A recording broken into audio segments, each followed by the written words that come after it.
Emisa yoko mwa Hesco yo mwerio huyo ukabeire mwaziri omukoro awego mujumbe wensemo ye bunge ya Lugari Mheshimiwa Silas Jirongo yosirobe mabwaye haso kubwatana ngwasomo basoka no mubebwe para matuka make aetire nigegati yabarai banyare ko babagwesoke na kugendera gutuma engora yabo yabene aseba motogire Mheshimiwa Jirongo asobora ibwaye obuyana bego kugendera kuboria serikali hebeke hemiroberio yokwene kiabuna hobotuki nkwene kiwabore heri kumanya anemono hingikirete here gosiria obugima bwaye ase omubasokano.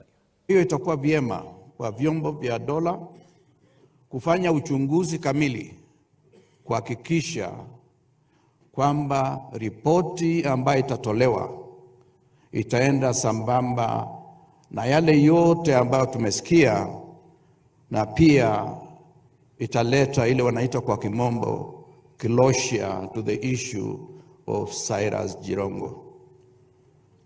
It is an imperative that we cannot relent. It's imperative because this is how many people have disappeared, and we need to allow the family to rest, knowing what has happened to one of their own. Wafanye thorough investigation, waambie wananchi vile ilikuwa. Kwa maana wananchi wanauliza maswali mengi. It doesn't add up. It doesn't add up. Kuna kitu moja tu ambaye watu kila mara wanauliza. Ile bus ambaye iligongana na Jirongo ilikuwa inaenda Busia. Khandiri yuko wapi?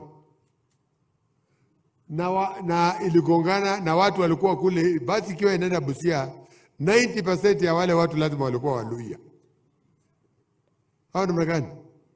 Na hakuna hata mtu mmoja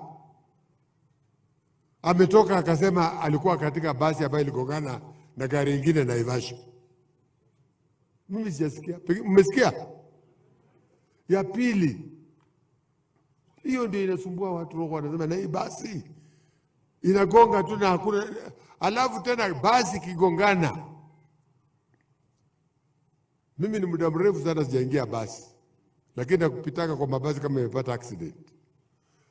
Kitambo basi kigongana watu watatoka nje. Hata wale walikuwa wanataka kukojoa watakojoa saa hiyo. Na hiyo basi kitambo ingine itoke Nairobi, ifike ije ibebe hawa passenger.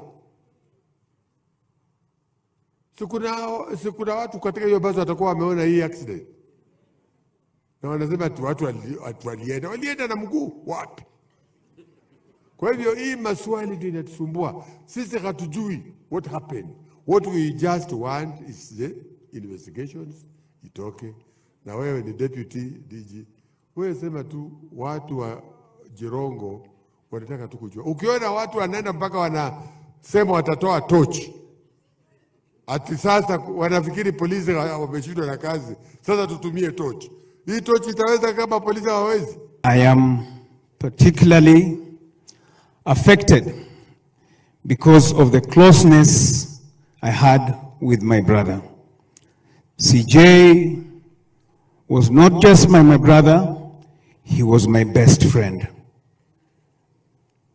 He was not just my best friend, he was my business partner.